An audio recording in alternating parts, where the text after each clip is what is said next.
안녕하세요. 말씀 묵상의 이광재 목사입니다. 오늘 사도행전 4장 1절에서 12절 말씀을 같이 나누도록 하겠습니다. 오늘 제목은 교회의 머릿돌 대신 예수님의 능력이라고 되어 있네요. 예수님께서 어떻게 교회의 머릿돌로서 교회를 세워가고 계시는지, 오늘 또 사도행전에 흐르고 있는 주요 테마, 주제 중에 하나인데요. 핍박 속에서 어떻게 교회가 그 복음이 멈추지 않고 계속 확장해 가고 있는지, 더 핍박받으면 핍박받을수록 더 부흥해 가고 있는지를 저희들이 목격하게 되는 것이죠. 이것이 사도행전에서 흐르고 있는 아주 중요한 테마 중에 하나입니다. 하나님이 복음의 확장을 위해서 일하시고 계시다라는 것을 저희들이 확인하게 되는 것이죠. 이것이 바로 신앙의 원리 아니겠습니까? 사도행전을 통해서 우리가 이 시대를 어떻게 사는지 그 원리를 가르쳐 주시는 것이죠. 우리가 힘들고 어려울지언정 그 속에서 복음이 확장되어지고 예수 그리스도의 이름이 그 능력이 드러난다면 그것이 바로 우리가 이 세상을 사는 방법이라는 것입니다. 바로 그것을 사도행전을 통해서 저희들이 그 신앙적 원리를 배우게 되는 것이고요. 또 목격하게 되는 것이고요. 그것을 통해서 우리 믿음이 다시 세워져 가는 것을 경험하는 것입니다. 오늘 사도행전 4장 1절 12절 말씀이 바로 그런 부분 중에 또 한 부분인데요. 제가 기도하고 계속 묵상하도록 하겠습니다. 하나님 감사합니다. 저희들이 사도행전을 통해서 우리가 이 세상을 어떻게 살아야 할지에 대해서 깨닫게 됩니다. 성령님 조명하여 주셔서 하나님의 말씀의 능력과 또 말씀의 위로와 또 말씀의 기준들을 밝히 깨달아서 삶으로 실천하도록 인도하여 주시옵소서. 감사드리며 예수님의 이름으로 기도드립니다. 아멘. 오늘 사도행전 4장 1절에서 12절 말씀을 제가 먼저 봉독해 드리도록 하겠습니다. 사도들이 백성에게 말할 때에 제사장들과 성전 맡은 자와 사두개인들이 이르러 예수 안에 죽은 자의 부활이 있다고 백성을 가르치고 전함을 싫어하여 그들을 잡음에 날이 이미 저물었으므로 이튿날까지 가두었으나 말씀을 들은 사람 중에 믿는 자가 많으니 남자의 수가 약 5천이나 되었더라. 이튿날 관리들과 장로들과 서기관들이 예루살렘에 모였는데 대제사장 안나스와 가야바와 요한과 알렉산더와 및 대제사장의 문중이 다 참여하여 사도들을 가운데 세우고 묻되 너희가 무슨 권세와 누구의 이름으로 이 일을 행하느냐? 이에 베드로가 성령이 충만하여 이르되 백성의 관리들과 장로들아 만일 병자에게 행한 착한 일에 대하여 이 사람이 어떻게 구원을 받았느냐고 오늘 우리에게 질문한다면 너희와 모든 이스라엘 백성들은 알라. 너희가 십자가에 못 박고 하나님이 죽은 자 가운데서 살리신 나사렛 예수 그리스도의 이름으로 이 사람이 건강하게 되어 너희 앞에 섰느니라. 이 예수는 너희 건축자들의 버린 돌로서 집 모퉁이의 머릿돌이 되었느니라. 다른 이로서는 구원을 받을 수 없나니 천하 사람 중에 구원을 받을 만한 다른 이름을 우리에게 주신 일이 없음이라 하였더라. 아멘.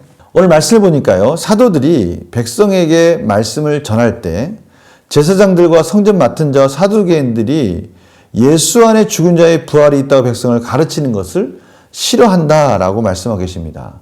왜냐하면요. 사두개인들은 정치 집단인데요. 기득권을 가지고 있습니다. 그들은 당시의 귀족들을 대변하는 자들로서, 대변하는 정치 집단으로서 부활과 영혼과 천사들을 믿지 않았어요. 그들이 믿는 것은 모세오경, 성문화된 모세오경만을 그들이 믿고 있었고요. 특별히 이 부활에 대해서 부정하고 있는 이들의 그러한 신앙적인 원리, 이런 것들이 무너져 버리면 자신들이 가지고 있는 정치적인 기득권이나 또 정치 집단으로서 가지고 있는 그 권세, 힘들이 무시를 당할 수 있다는 것을 두려워하는 그러한 것들을 저희들이 보게 됩니다. 그래서 제자들을 잡아서 그날에 저물어서 다음 날까지 그들을 가두게 됩니다.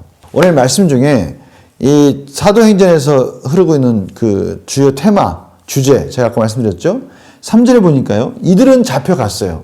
근데 4절에 보니까요, 말씀을 들은 사람 중에 믿는 자가 많으니 남자의 수가 약 5천이나 되었더라라고 말씀하시면서 이들은 비록 핍박을 받고 있더나 제자들은 핍박을 받으나 예수님의 복음은 여전히 계속해서 확장되고 있다는 것을 확인하게 되는 것입니다.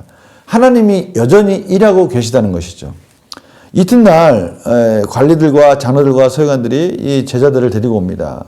그러면서 질문하는 거예요. 너희들이 무슨 권세와 누구의 이름으로 이 일을 행하였느냐? 무슨 권리를 가지고 이 일을 행하였느냐? 이렇게 물어보는 것이죠. 다른 말로 하면, 야, 우리 허락도 없이 너 지금 뭐 하고 있는 거냐? 이런 것입니다. 이 성전의 질서를 맡은 자들이나 사두개인들이나 그 당시에 그런 기득권을 가진 자들의 그런 허락도 안 받고 지금 무슨 진리를 전한다고 너희들이 지금 그 말씀들을 전하고 있느냐라고 물어보는 것이죠. 그러니까 여기 베드로가 성령 충만하여서 당당하게 이렇게 얘기합니다. 너희들이 지금 이 병자가 이 병고침을 받은 이 놀라운 일에 대해서 알고 싶으냐? 이게 어떻게 이런 구원이 일어났는지에 대해서 알고 싶고 궁금하냐? 그럼 내가 가르쳐 주겠다. 그러면서 다시 또 예수 그리스도에 대해서 복음을 전하는 장면을 보게 됩니다. 저는 오늘 말씀을 보니까요, 두 가지를 제 마음속에 묵상하다 깨닫게 되는데요. 첫 번째는 너희들이 무슨 권세나 누구의 이름으로 행하였느냐? 이 말씀을 딱 읽었을 때 제 마음속에도 동일한 질문이 들려오는 것을 느꼈어요.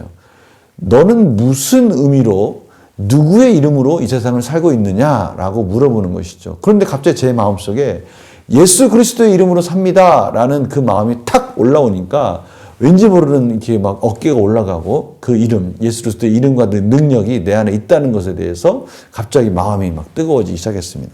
또 하나는요, 틈만 나면 예수 그리스도의 복음을 전하는 겁니다.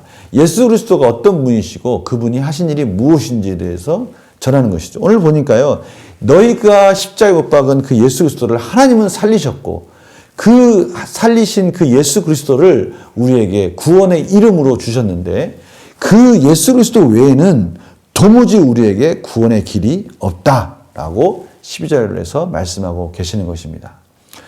이 짧은 오늘 몇 절이죠? 1절부터 12절까지의 이 짧은 말씀 안에 이 사도행전의 모든 엑기스가 다 들어가 있는 기분입니다. 첫 번째 뭐라고요? 핍박받고 있으나 복음은 여전히 하나님이 일하심으로 말미암아 확장되고 있다라는 것이고요. 두 번째는 이 베드로가 틈만 나면 예수 그리스도가 어떤 분이신지 그들이 버린 돌로서 하나님께서 생명으로 머릿돌로 세우셨다라는 것을 오늘 말씀하심으로 인해서 틈만 나면 예수 그리스도의 복음을 당당하게 전하고 있는 제자들의 모습을 보면서 우리들이 이 세상을 사는 방법, 원리 이런 것들을 다시 한번 보게 되는 것이죠. 문제를 한번 풀어볼까요? 유대 종교 지도자들이 사도들을 추궁한 내용은 무엇입니까?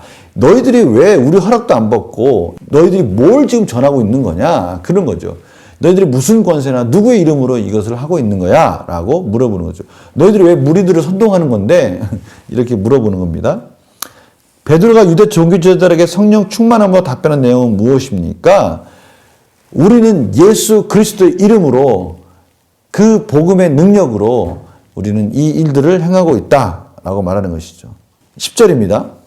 너희와 모든 이스라엘 백성들은 알라. 너희가 십자가에 못 박고 하나님이 죽은 자 가운데서 살리신 나사렛 예수 그리스도의 이름으로 이 사람이 건강하게 되어 너희 앞에 섰느니라 라고 말하고 있습니다. 당당하게 다시 한번 예수 그리스도의 복음의 능력, 예수 그리스도의 이름의 능력을 그들에게 전하고 있는 것이죠. 베드로는 왜 예수님을 진 모퉁이의 머릿돌에 비유합니까? 바로 예수 그리스도께서 그들의 건축자들이 버린 돌이 교회의 머릿돌이 되셨다. 교회의 기초석이 됐다라는 것을 말씀하고 계시는 것이죠. 예수님의 죽으심과 부활로 인한 구원이 교회의 기초라는 사실에서 무엇을 느낍니까? 예수님의 죽으심은 우리의 죄사함을 위한 것이고요. 예수님의 부활은 우리에게 또 산 소망을 주시는 놀라운 복음인 것입니다. 이것이 교회의 생명인 것이죠. 저는 이 사실을 보면서 우리 안에 교회가 하는 역할들, 회개와 변화의 능력과 또 부활의 소망으로 말미암아 여러 가지 열매들이 맺어지는 이 기적적인 회복을 이루어가고 있는 것들을 저도 경험하게 됩니다. 바로 교회가 그런 역할들을 하는 것이죠.